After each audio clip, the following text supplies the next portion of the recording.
Thanks, guys. You're right. It was a super busy weekend in the sports world between spring sports, and then both the men's and women's basketball closed out their season with their national championship games. That's right, Lucy. The women's national championship game took place Sunday night with the Fighting Irish taking the win with a last-second shot to beat Mississippi State. So congrats to Notre Dame on the first national championship in 17 years, and congrats to our sports director, Mary Kate. And I know what you're thinking, and yes, she did write that. And if I had any creative freedom, I would not be saying it. Well, last night was the men's national championship game where Villanova won for the second time in the past 3 seasons, beating the Big Ten's Michigan Wolverines 79-62. This tournament was definitely one to remember, upset after upset from number 1 seed Virginia, losing to a 16 seed in the first round, and Loyola making it all the way to the Final Four, to Sister Jean becoming a international superstar. So a lot of great things going on in this tournament. Lucy, I'm guessing your favorite part was Duke losing and never getting to see Grayson Allen in a Blue Devil uniform ever again.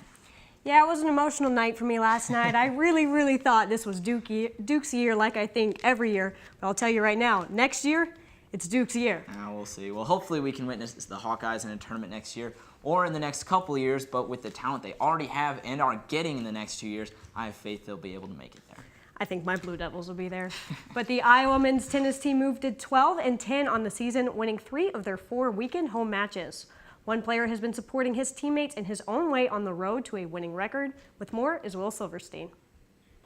Jason Kirst is a sophomore athlete on the Iowa men's tennis team, and while you may not always see him on the court, you can hear his vocal and emotional support for his teammates. It's a role he's had to adjust to, but is good at, as the Hawkeyes are in contention for making the NCAA tournament. The thing that we talked about at the end of the first semester and towards the start of this semester was really embracing your role in this team and kind of understanding what that is. So I've had a lot of talks to Coach Wilson about what my role is, and he's kind of explained to me that I can try to be the rock of this team, be the energizer of this team, and I've tried to do my best to embrace that role. And so if you see me out there today, I was trying to pump everyone up, I was yelling after every single point, and that's really the role I'm trying to have. And so when I get my opportunity, that's great, but if I don't, I'm going to be like I was during Northwestern when I'm raising my hands and pumping everything up for everyone. So I'm really trying to do the best I can, whatever that role is. Kirst has provided encouragement and enthusiasm to his role on the team. I'm always a believer in whatever you put out, you're going to get back. So I want to give to this team whatever I would want when I'm playing. And so I think when I yell down to Joe, hey, let's go Joe, and then I'm playing and he yells, let's go Jason, that's great.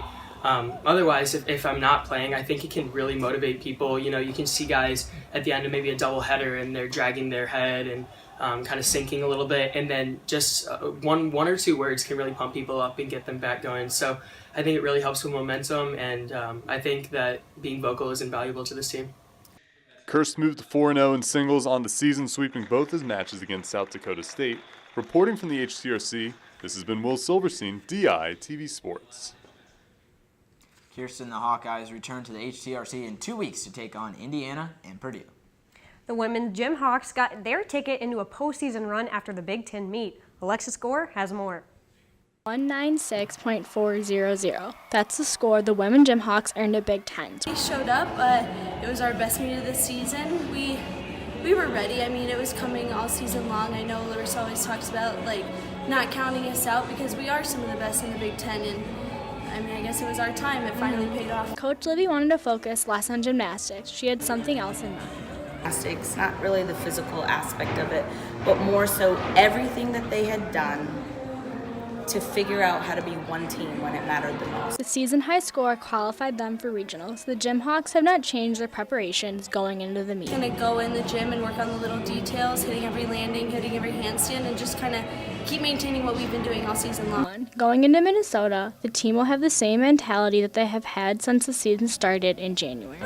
I don't think my mentality so much has changed.